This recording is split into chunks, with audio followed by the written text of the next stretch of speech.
Welcome to Bloomers in the Garden. I'm Len Schroeder, and on today's show, we are joined by Seth Pearsoll, Creative Director and Vice President for the Philadelphia Flower Show. Did you know that the Philadelphia Flower Show is the oldest and largest indoor flower show in the world?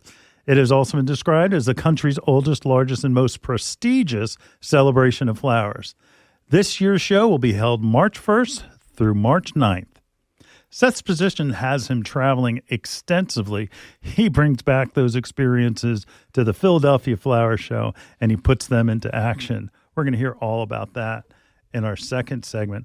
And this year's Flower Show theme is Gardens of Tomorrow. Seth will share with us how he gets the most out of the theme for this year's show, which is in its 196th showing. Wow. That's a long time.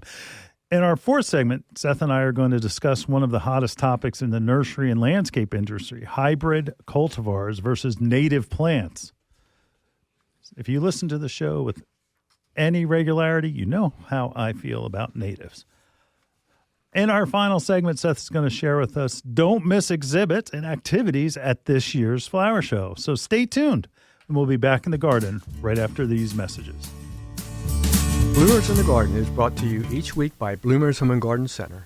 Bloomers is an award-winning garden center just 20 minutes from Philadelphia. Bloomers has been providing expert advice turning brown thumbs green for over 30 years.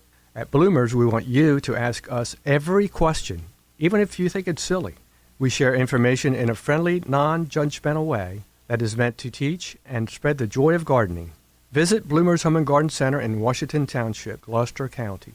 For directions, go to bloomers.com, and we'll see you in the garden. Fertilome's Triple Action contains 70% neem oil and 0.25% pyrethrins as a concentrate and ready to spray.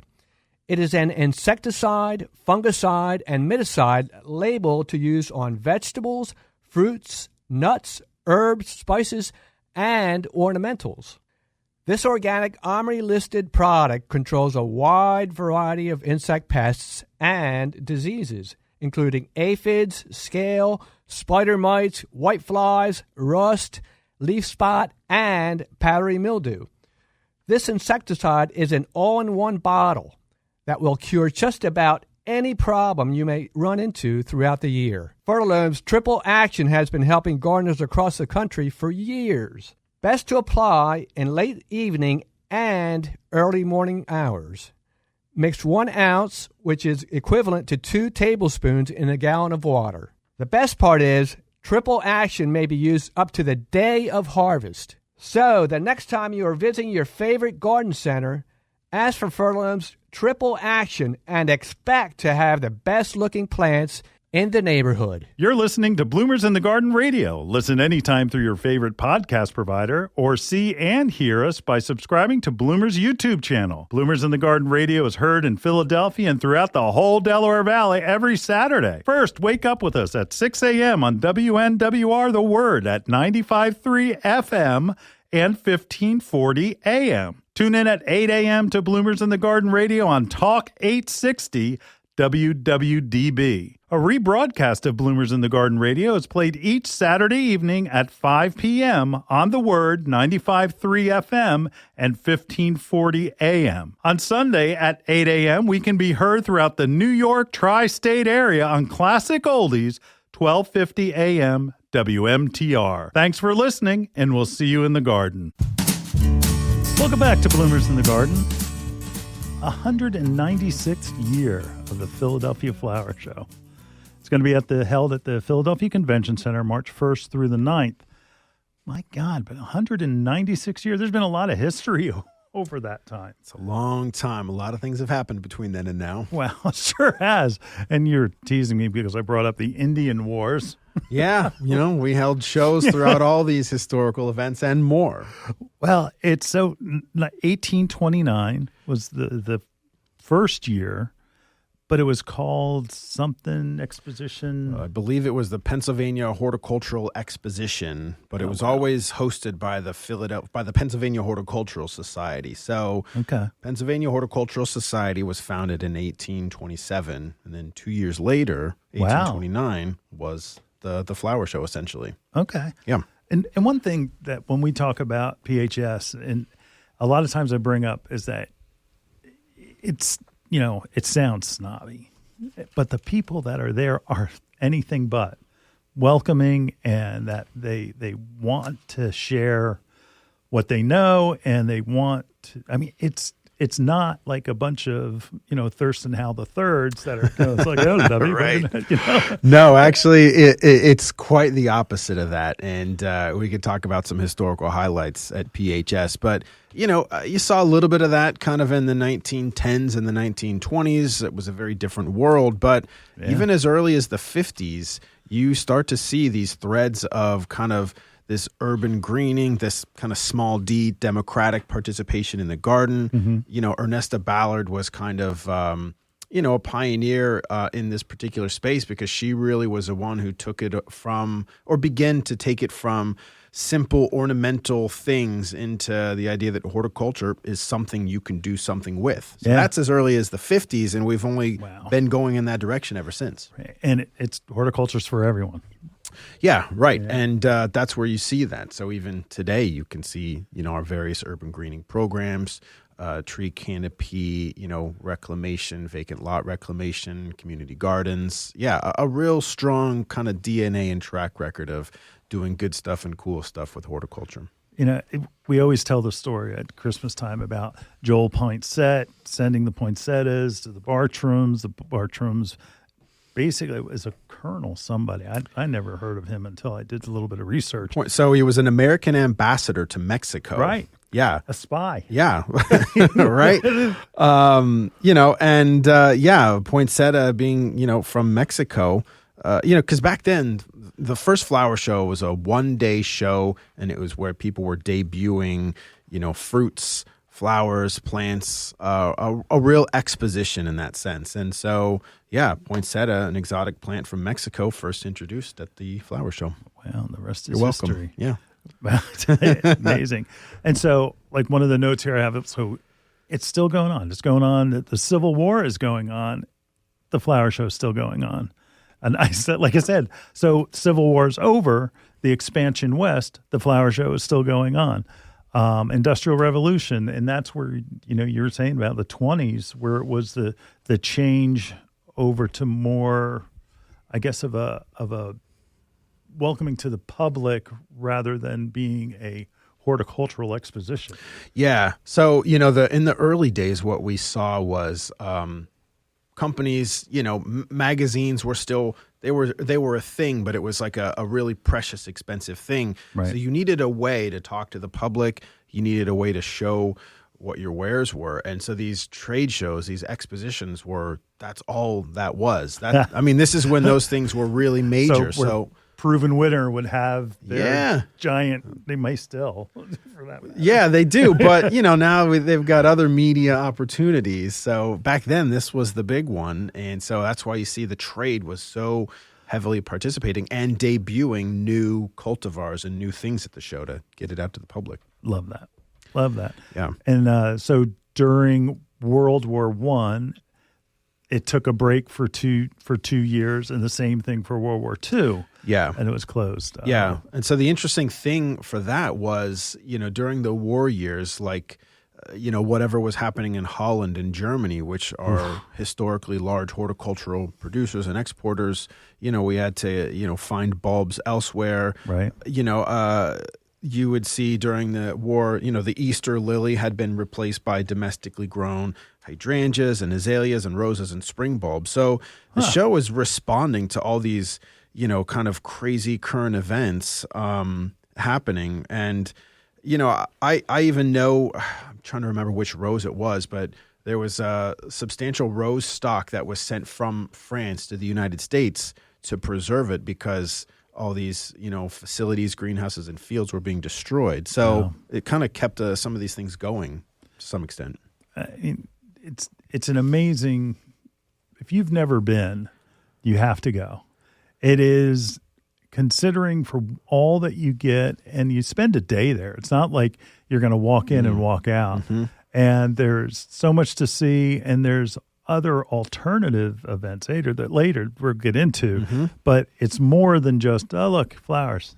Nice. Pass the beer nuts. So much more. We're going to talk about that. Yep. The introduction, like you're saying, of new plants is, to me, most exciting because the Pennsylvania Horticultural Society is like, they don't have anything to gain necessarily that I'm not aware of by introducing a new plant, but yet proven winners or Ball or someone that has a financial stake to it when they introduce a new plant, it's like, yeah. Boomerang. Yeah. No, lilacs. The cool thing about PHS, about the flower show in particular, that we'll probably talk about is it's a giant platform and it's a big old connector, right? It's it's like summer camp for everybody who loves plants, flowers, gardens, like whatever your thing is. At minimum, you're going to come together, exchange information, talk, catch up, tips, all that stuff. That's really what the flower show is for a lot of people. And, the industry will sort of use it that way as well. It's like, and connecting in person is a million times better than any other way you can, email somebody. I mean, connecting, you want to be in person. Yeah, another email on the latest, the best plant. Can't do it. Yeah, no. One thing that I do love about PHS is that they have that gold medal plants program, which doesn't necessarily have to be the latest, greatest, brand new plant. It has to just be a good plant. And I love the list of plants that are on that. And I really like the introductions this year. And if you're wondering what plants I should put in my garden or what plants I should put in my landscape, just go to the PHS site and search for the gold medal plants. And you'll have a list of excellent performing plants for your landscape or garden. And it's one of those things. It could be like Annabelle hydrangea, I think, is on that list. Annabelle hydrangea is like old, really old. And that it's a great plant. Still is. Yeah. I think I like that because it's the antithesis of, we were talking about trends and we were also talking about how gardens are timeless. Right. And sometimes with these timeless things, you can just trust them. And gold medal plants has been selected by, a panel of some of the, most knowledgeable experts. It's stuff that's tailored to the Mid-Atlantic and to our region. Yep. It's a reliable list, and that's what it's supposed to do. So, you go with that. You're making a good choice for your garden. Absolutely. All right, we've got to take a break, and we're going to be back talking about where you've traveled to this past year. Oh, I love this. All right, we'll be back right after this. Hi, this is Len Schroeder from Bloomers in the Garden. Do you have a landscape, garden, or plant question? If so, call or text us using the Bloomers in the Garden hotline. Dial 609-685-1880. That's 609-685-1880. Don't be shy. We want to hear from you. Call or text us and let us know what problems you're facing. Let us know how we're doing. Call or text 609-685-1880. If we use your comment on the air, we'll send you a free Bloomers t-shirt. Call or text us at 609-685-1880. That's 609-685-1880. And we'll see you in the garden. Espoma Indoor Houseplant Food is the ultimate all-purpose plant food for growing bigger houseplants with healthy green foliage and beautiful blooms. Its rich blend of natural proteins enhanced with kelp extracts, humic acid, and Espoma's proprietary set of beneficial microbes. And because it's made in Espoma's state-of-the-art, solar-powered manufacturing facility, its quality is guaranteed. Espoma liquid houseplant food is ideal for pothos, palms, fiddle-leaf figs, monstera, and more. Just add half a cap in a quart of water and use every 2 to 4 weeks. An 8-ounce bottle makes up to 24 quarts. Feeds instantly and adds beneficial microbes. 100% natural and organic, safe for people, pets, and the planet. Visit your local independent garden center and select from Espoma's entire line of Espoma liquid plant foods: cactus food, orchid food, African violet food, tomato food, super bloom booster, and more. If you're like me, then you absolutely love birds. The Bird Sanctuary at Bloomer's Home and Garden Center has you covered. They're dedicated to the care and feeding of wild birds of all sorts. Want to bring more birds to your yard? Then you got to see this place. Bloomers has a huge flock of feeders, birdhouses, birdseed, and much, much more. Want to feed the birds and not the squirrels? They have this absolutely cool bronze bird feeder that will drive those sneaky squirrels nuts. They'll be moving to the next door neighbor in no time. OMG. Bloomers have these absolutely adorable birdhouses that will turn your yard into the perfect bird B&B. They carry all types of wild bird seed, suet, seed cakes, and mealworms. Bloomer stocks, Lyric, Coles, CNS, Pine Tree Farms, and much, much more that will keep those beautiful birds coming back for more.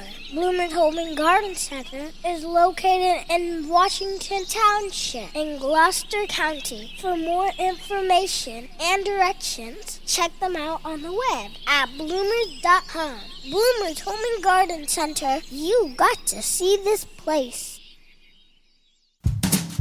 Welcome back to Bloomers in the Garden. We are here with Seth Pearsoll. He basically, Philadelphia Flower Show, that's him and his team. There you go. There's a guy. But you have to travel all over. Yes. Okay, basically, I'm going to just let you run with it. Okay. What is the weirdest place that you've been to over the past year? And have you judged any shows? Mm-hmm. And do you have people from over the world coming in to basically see how you do it? Yes to all of those things. So the weirdest place, I get to travel to some great places. I will tell you the farthest place. So I have gone to Singapore a couple of times. Right. I've been to Singapore a few times, and every time I fly, I set my timer to see how long I'm in the air for. Not the airport, not the travel time, and it's at minimum. Takeoff, landing? Yep, 30 hours. Oh, 30 hours flying. So that's a trip that's not for the faint of heart. And, this year I didn't get a great ticket. I was in the back. My AirPod fell out. I couldn't even get it up. It was crazy. I think for the Monaco show, we flew into Nice, right? Côte d'Azur, and we spent time in France and Monaco, which was incredible. Nice. There's some historical tie-ins to the flower show, so we met some of those people. We were looking at the Mediterranean, and we found cheap tickets over to Spain to see if we wanted to have that part of the Mediterranean story in. So we flew over to Spain for a couple of days. So, and then we hit up kind of North Italy. So, I mean, come on, how great is that? Monaco, France, Italy, and Spain in one fell swoop. So when you go, when you went to Singapore, yep, was there a flower show? Was it another type of meeting? What were you there for? So I was there to judge the Singapore Flower Show. Wow. Singapore Flower Show is an incredible show. They do an amazing job. It's a different culture. And do you have to study up? Like, oh no, you didn't understand because you're an American. Yeah. So that long stem that looks like a spider is really meant to reflect. Yeah, that's.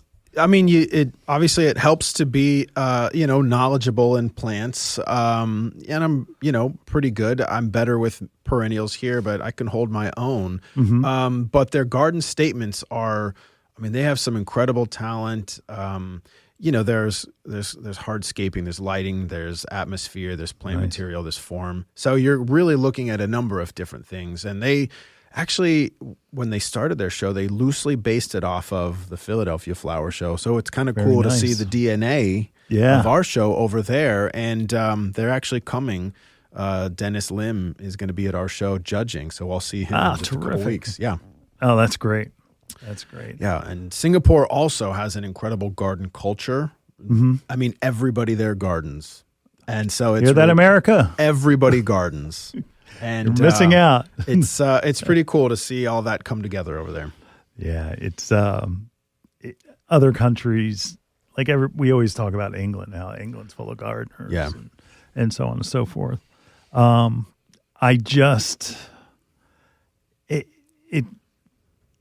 when you go to the flower show, it's not just something for your eyes to see, but it's a mental health break too. It's been cold. We've had snow. Yep. There's cabin fever everywhere.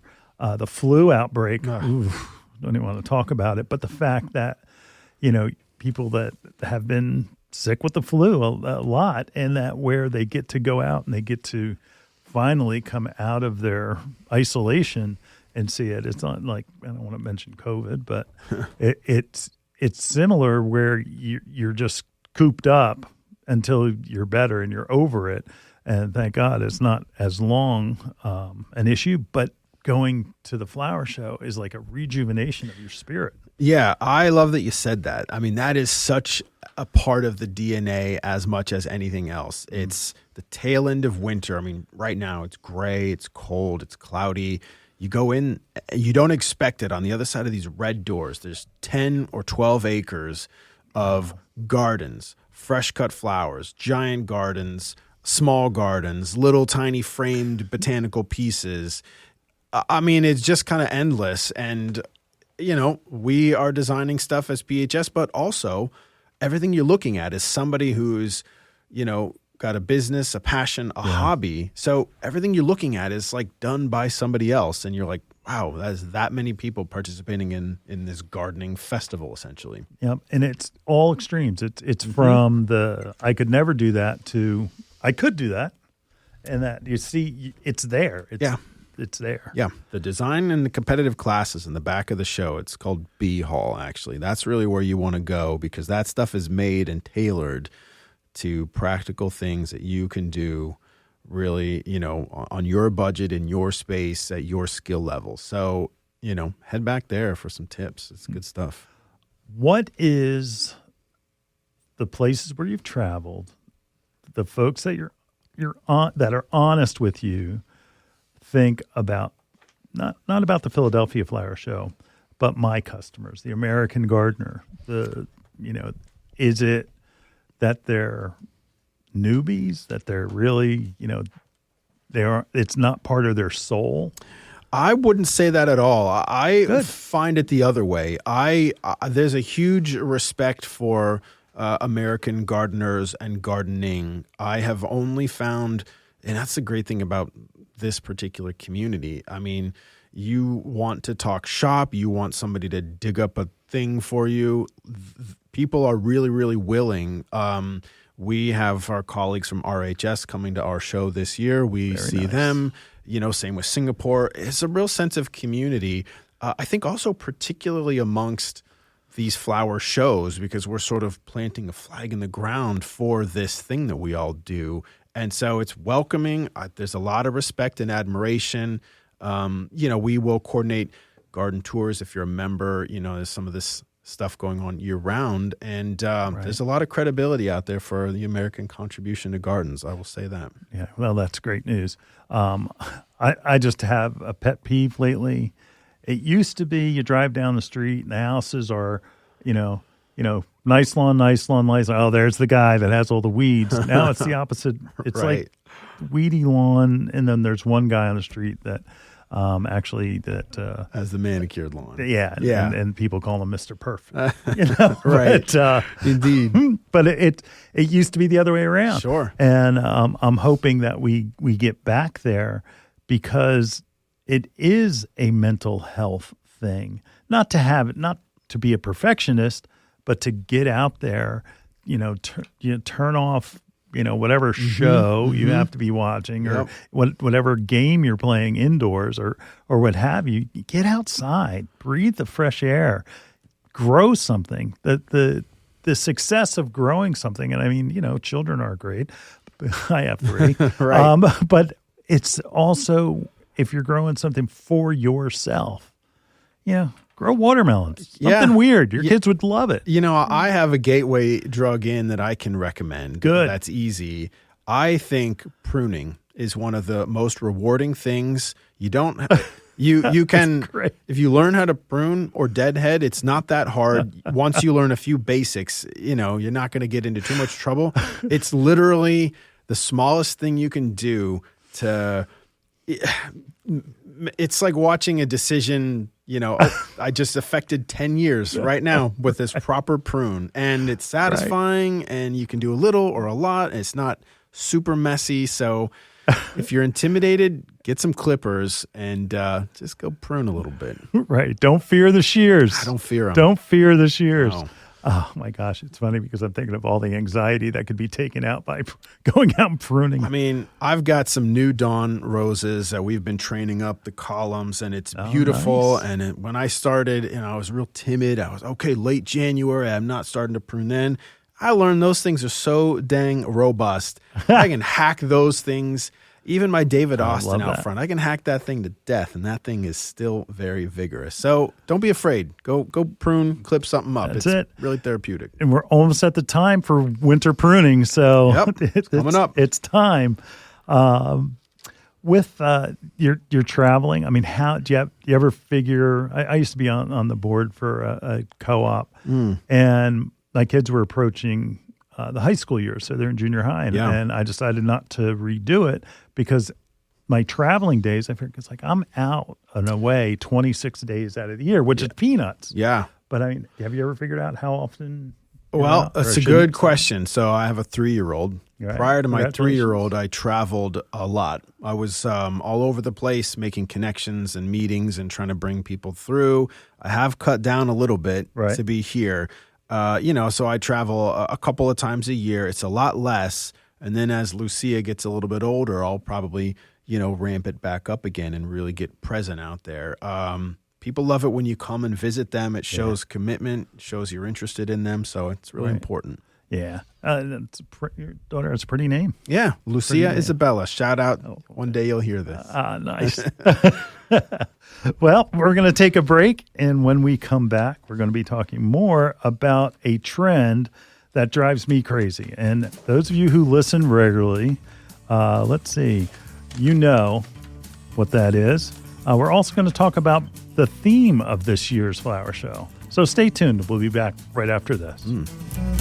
Hi, this is Len Schroeder from Bloomers in the Garden. Do you have a landscape, garden, or plant question? If so, call or text us using the Bloomers in the Garden hotline. Dial 609-685-1880. That's 609-685-1880. Don't be shy. We want to hear from you. Call or text us and let us know what problems you're facing. Let us know how we're doing. Call or text 609-685-1880. If we use your comment on the air, we'll send you a free Bloomers t-shirt. Call or text us at 609-685-1880. That's 609-685-1880. And we'll see you in the garden.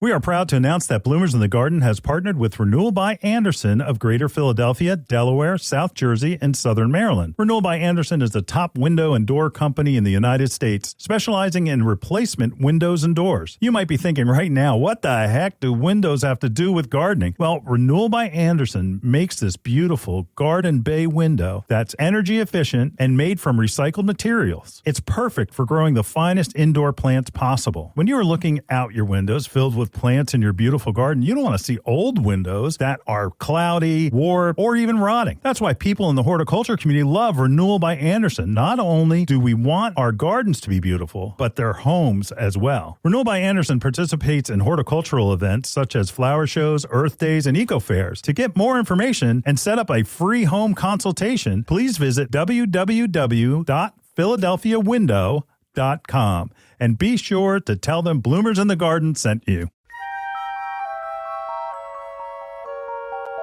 Is she gone? Nope, she's still standing there. What is she doing? I think she's watching the grass grow.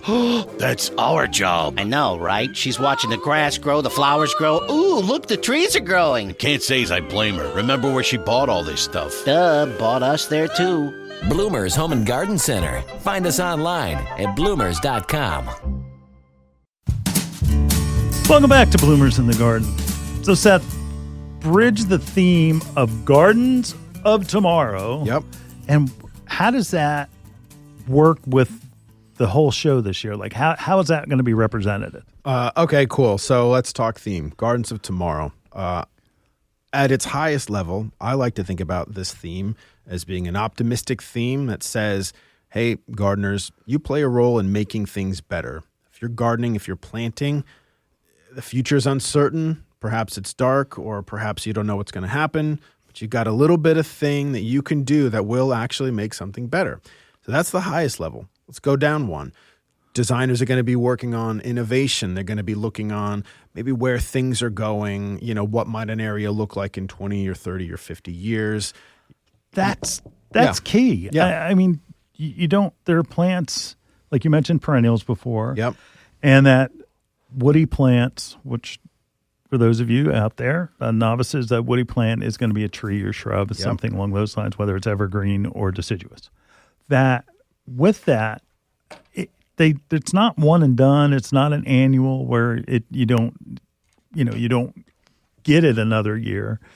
It could be for your grandchildren, great grandchildren. Sure. So it's See, you're already something that lasts. talking gardens of tomorrow. You're already doing There you it. go. All right, Perfect. that I get. Yeah. That I get. Perfect. I think Jetsons and I think flying cars. The florists have a more fantastic take on it. So you'll see kind of a cheeky reference to that sort of vibe in the floral category. I mean, the florists have a little more kind of emotion and drama just by the nature of their craft. So you'll see that in the floral section. The landscape section is going to be materials, space. They're looking at kind of projecting where things are going.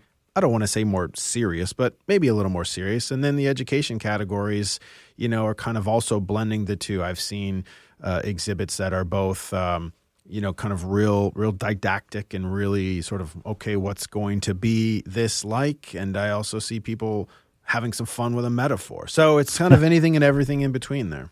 Well, I noticed that education-wise, there seems to be more educational opportunities than other years. Maybe I'm just missing it. Nope. And I also noticed that a lot of is it community colleges or even high schools that have horticulture programs are involved? Yeah, so we have actually two new education partners this year, two new education gardens. Bucks County Community College has a floral program, which is pretty cool. Their students are doing some concepts. And then Lankenau, also a high school, is doing a garden back in the educational section. So, two new players. It's really hard for this, they work it into the curriculum and it's tough stuff. You're kind of on the big stage. So when you get two new participants, that's incredible. It's great. And Bloomers is hiring $15.50 an hour in New Jersey for minimum wage. Perfect. Sounds like a good opportunity. And maybe worth I'm going to need a break after this show, so maybe I'll stop by. Yeah. I need to just get back into the gardens a little bit here. Well, it's great that in that you guys, I've talked about the program that you guys have with, I guess I know where better to say, it's the prison system. Mm-hmm. That, I mean, these guys still working that, and they go to work at Meadowbrook? Yeah, or also, there's job skills training and placement, and you can actually work on one of the Healthy Neighborhoods team. Right. If you've ever been in and around Philadelphia and you've seen a lot with some trees and some white fence around it, that's something that PHS has done.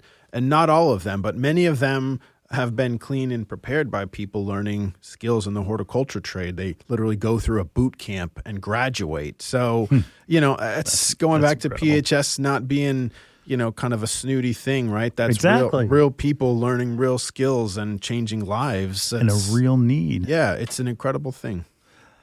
All right, here's going to be, I know the show is just in a couple of weeks. Yep. You got to get ready.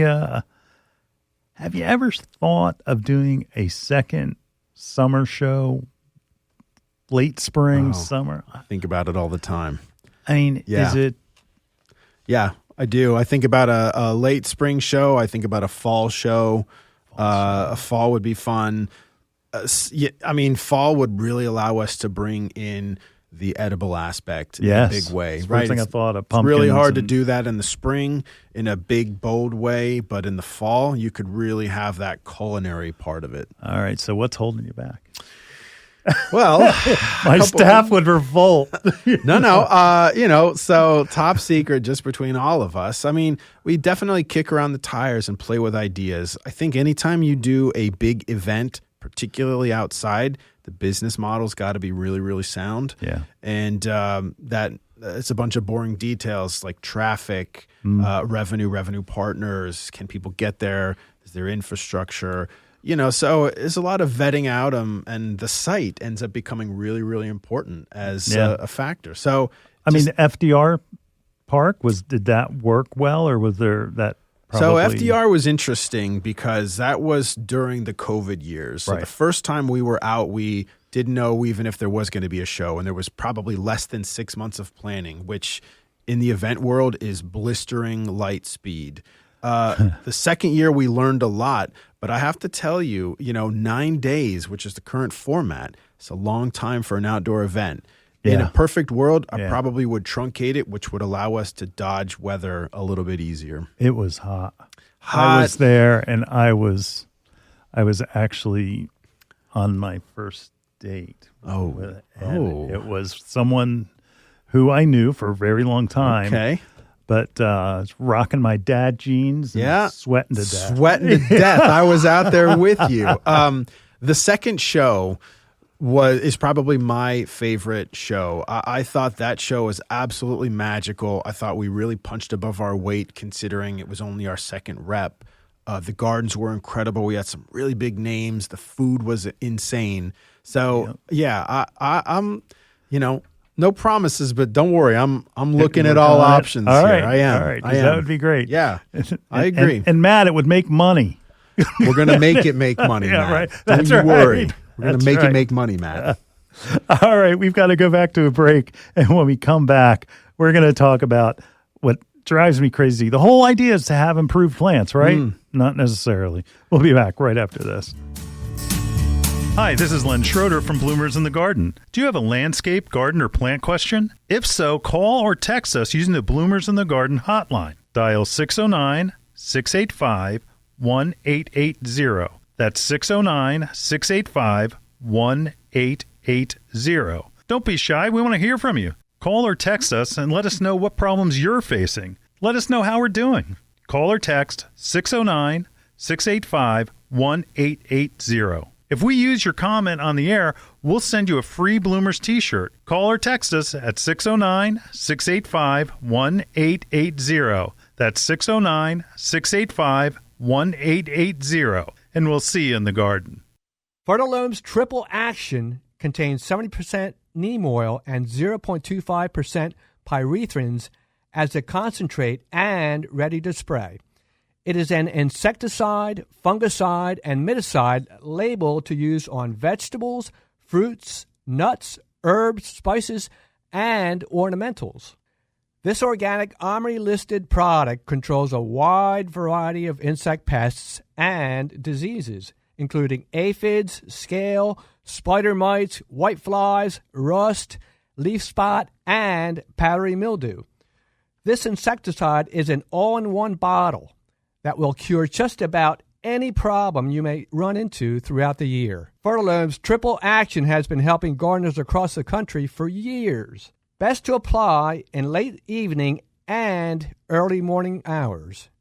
Mix 1 ounce, which is equivalent to 2 tablespoons in a gallon of water. The best part is Triple Action may be used up to the day of harvest. So the next time you are visiting your favorite garden center, ask for Fertilome's Triple Action and expect to have the best looking plants in the neighborhood. If you're looking for a specific potting soil for your house plants rather than just a generic professional potting soil that sometimes, let's just say, it can be a little soggy, the Cape Netic Blend Organic and Natural Indoor Houseplant Mix from Coast of Maine is what you're looking for. It's specially formulated for indoor houseplants and flowers using a coarse coconut core, that's important, perlite, and aged bark to optimize drainage and aeration for robust root development. The coconut core is what true gardeners and professionals are looking to replace some of the peat moss that are in most potting soil blends. It adds a little more air around the root system without having it dry out. The peat sometimes gets a little wet. Do you have any fungus gnats flying around? That happens too. So if you've got the coconut core in your mix, it's something that's going to be better certainly for indoor houseplants. So whether you're growing peace lilies, spider plants, philodendrons, monsteras, or other popular or exotic houseplants, this unique compost-free blend provides the optimum structure and benefits for nurturing strong, beautiful indoor plants.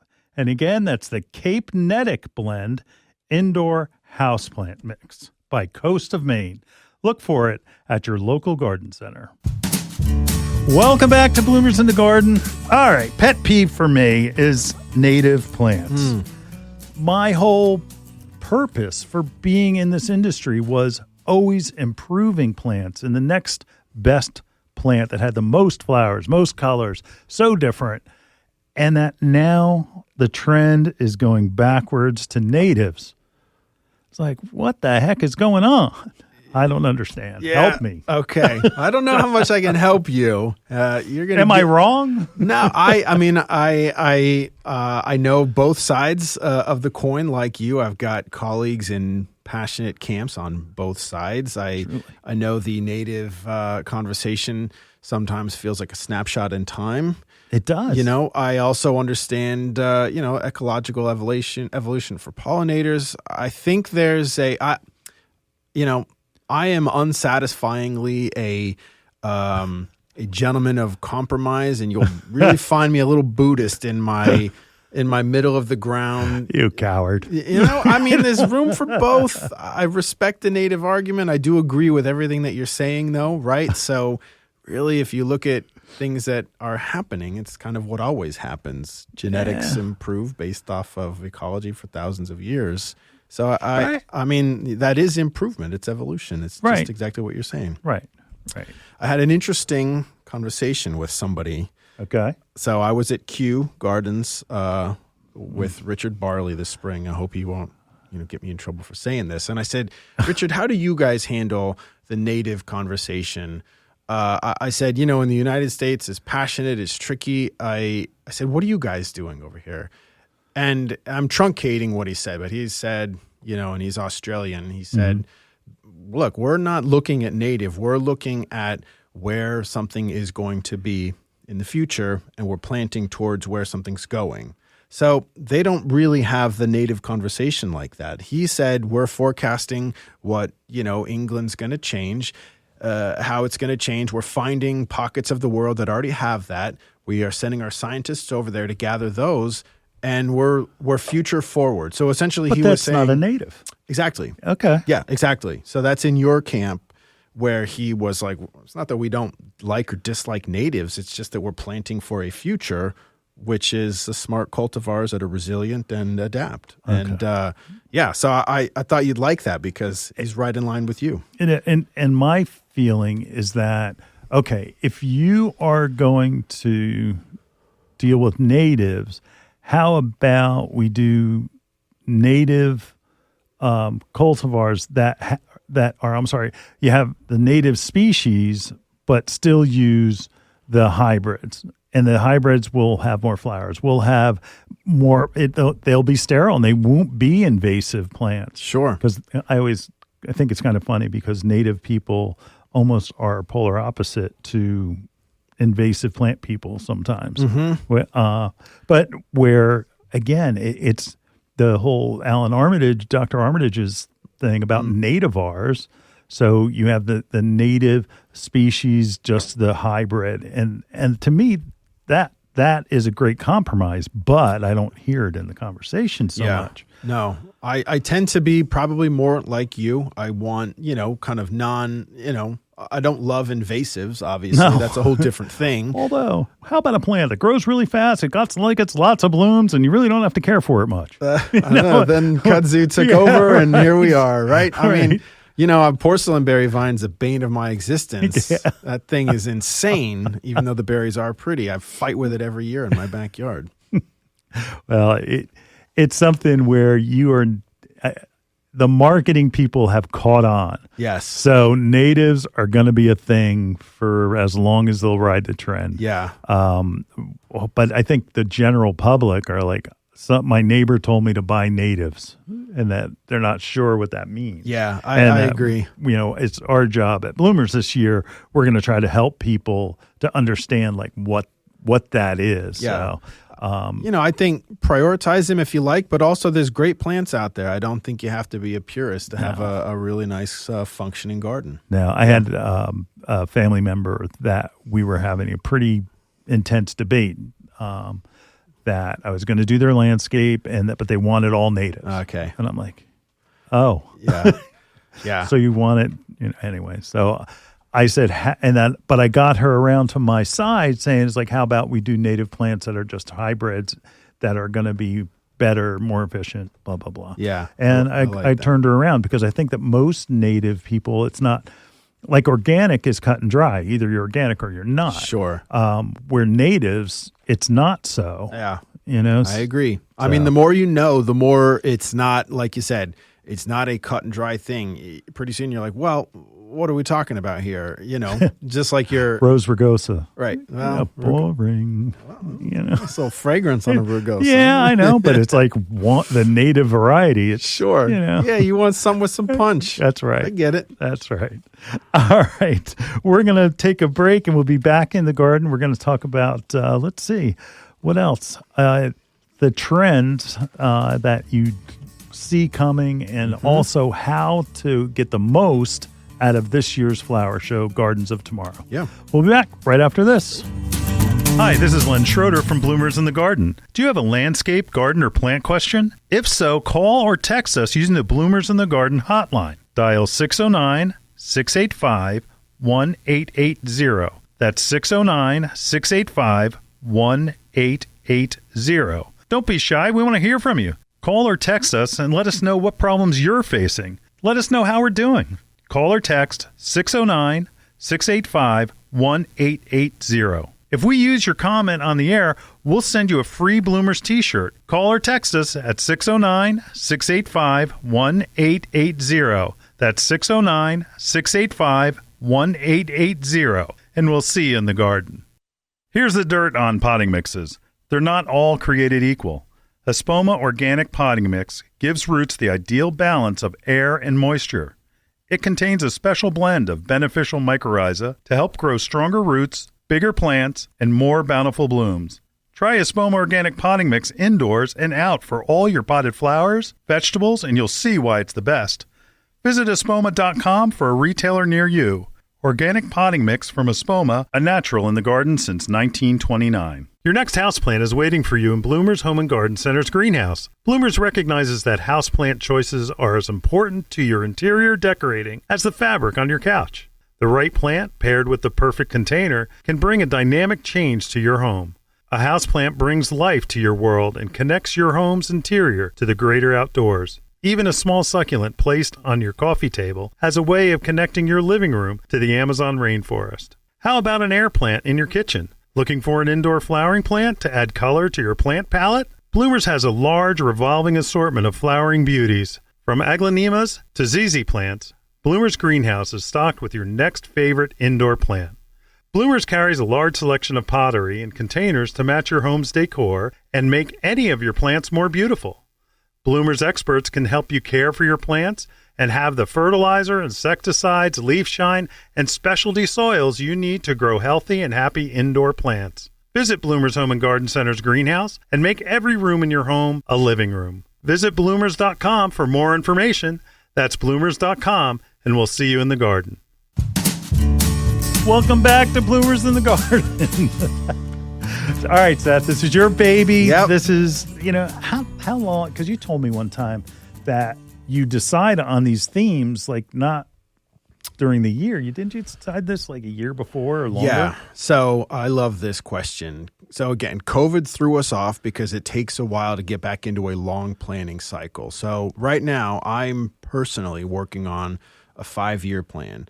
I have an idea of where we're going up through 2030. 27 is going to be a spectacular year. I can't say a thing about it. 26 is also going to be a really, really fun year. Well, 26 will be 200, right? I can't talk about any of that Oh, stuff. come Nice on. try. Nice try. No, 26 is going to be a fun year. There's some really cool partnerships possibly coming up. 27 is going to be big. Yeah, the next 5 years are going to be really, really fun. So it took me a while to get back to that because in COVID, we were sort of like a year out trying to just regain our footing. But I like to be 3 to 5 years out if I can. All right. I'm going to throw some things at it. Early morning tours to go to this show, any of the flower shows. See if you can get into an early morning tour. I don't think kids are allowed, right? I don't think so. I should know this. Regardless, you've got to schedule it, so you'll find out. But it's great for people to really get the most out of, because you have experienced people telling you where to go, what to do. Right? Yeah. They've been given a really detailed script. They've got a whole training session. They know the show intimately. It's pretty cool what they do behind the scenes. Yeah, so that's like 8 a.m. to 10 a.m. Yep. And that it's something that if you really want to get the most out of it, that's one way to go. Yeah. That's the best way to go. There's also early morning photography tours specific. Aaron, did you do that? I did last year. Okay. Yeah. Absolutely. So they're taking you to some really nice specimens, good lighting spots. It's obviously cued towards photography. Awesome. Yeah. All right. It was electric. I need to ask again about Boogie Woogie Woogie. You see what I did there? That was last good. year's That was theme. good. All right. The Flowers After Hours, great party at the end of the show. It's a Saturday before the show ends, and it is alcohol will be served. Oh, yeah. But, okay, Jason Kelsey, Eagles won the Super Bowl. Sorry, everybody up in North Jersey, but hey, it was your guy. Thank you for letting him go. Yep. What is, they call it Late Night with Jason Kelsey. Is it his band, or is he going to be there, or is it just going to be? So Snack Time is the band for, they call it Late Night with Jason Kelsey on ESPN. So it's sort of his, if you think about the house band it's his house Roots. band. Yeah. Yeah. That's exactly right. Okay. Yeah. And they have curated, they've also got an incredible lineup of DJs. If anybody follows local DJs, Lady B, Muhammad Carr, Touchstone, Val, Flory, all pretty good names. If you know music in this area, there's some really, really, really great DJs at that place. Yeah, I will check with Aaron. Yeah. Aaron, do you know any of those folks? Somewhat. Yeah. Loosely, I'm kind of new in the area too, still, so Yeah. I'm not really on the Philadelphia market, but a lot of those names have been out there for sure. As he wears his Knicks hat.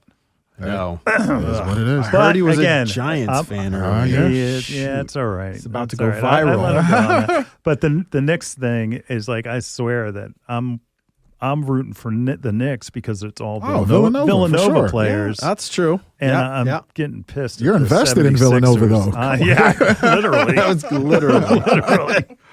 literally. But then again, let's see. Know to Grow educational series. Yeah, so Know to Grow, again, sort of a little COVID origin story. We had to take a break from the content during the COVID years. Right. We started back up. Know to Grow is 3 sessions. Actually, most of them are now 4 sessions a day, free content right on the bridge with amazing experts. It's wide-ranging horticultural lectures. I sit in as many as my schedule will allow, and they're spectacular. And there's some incredible names. Eliza Blank from The Sill, Kevin Esperanto. I mean, these are all of them are really good, but I'm happy because we're back in the content and lecture space, which is a space I really like to be in. I love that. More information.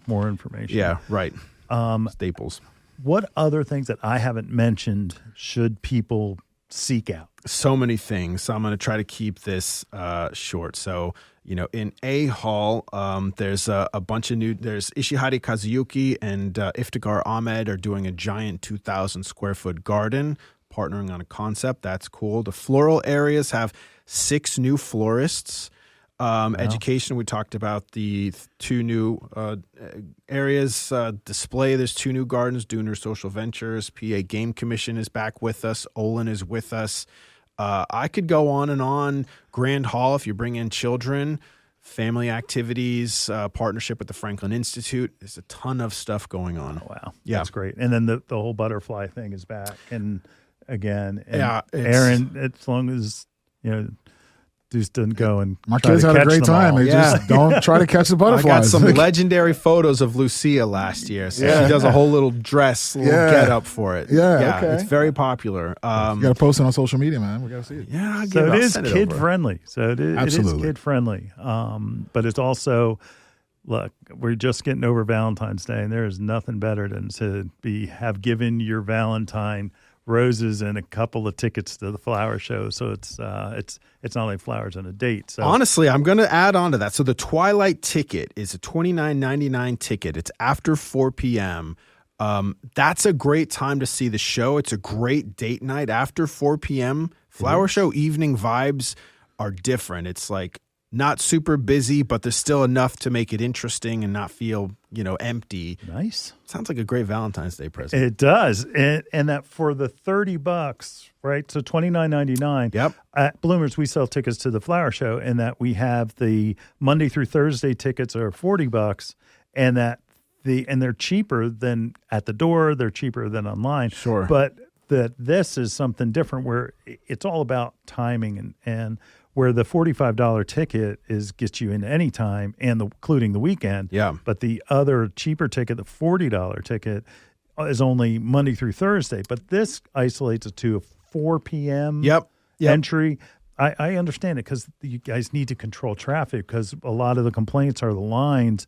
But you guys have started doing this, I guess, a couple of years ago. Yeah, I feel like really last year it really did help. The show was busy and well attended, but I have to say it did not feel crowded in a negative way. I didn't have any of the crowding complaints that we normally get. So I feel like we're, kind of getting back into an aisle size plus ticket mix that feels good. Nice. Sounds great. Yep.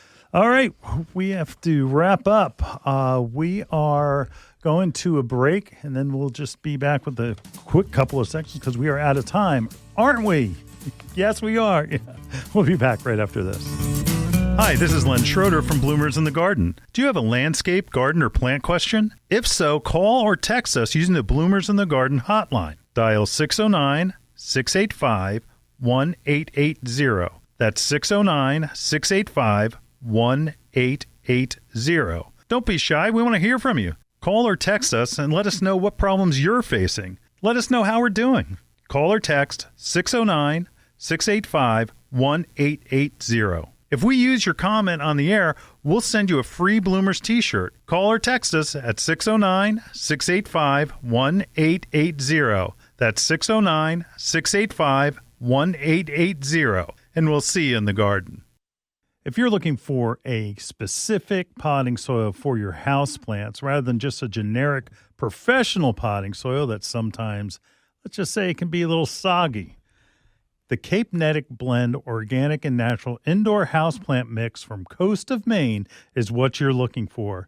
It's specially formulated for indoor houseplants and flowers using a coarse coconut core, that's important, perlite and aged bark to optimize drainage and aeration for robust root development. The coconut core is what true gardeners and professionals are looking to replace some of the peat moss that are in most potting soil blends. It adds a little more air around the root system without having it dry out. The peat sometimes gets a little wet.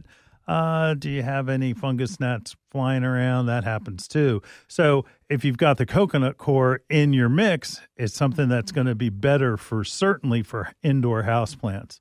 So whether you're growing peace lilies, spider plants, philodendrons, monsteras, or other popular or exotic houseplants, this unique compost-free blend provides the optimum structure and benefits for nurturing strong, beautiful indoor plants. And again, that's the Cape Netic Blend Indoor Houseplant Mix by Coast of Maine. Look for it at your local garden center. Well, welcome back to Bloomers in the Garden. I want to thank Seth Pearsoll. It's always a great time. We got to have you on more. I agree. I love talking with you guys. Yeah, I love it. And that, again, the flower show, the Philadelphia Flower Show. Those of you up in North Jersey, forget about the Eagles and just come down. Come down. It is a great day in Philadelphia. And that what you want to do is at least spend...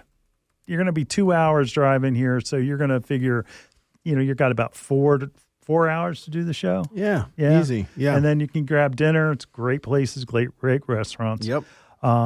Again, I'm looking forward to it. I can't wait. It's going to this show.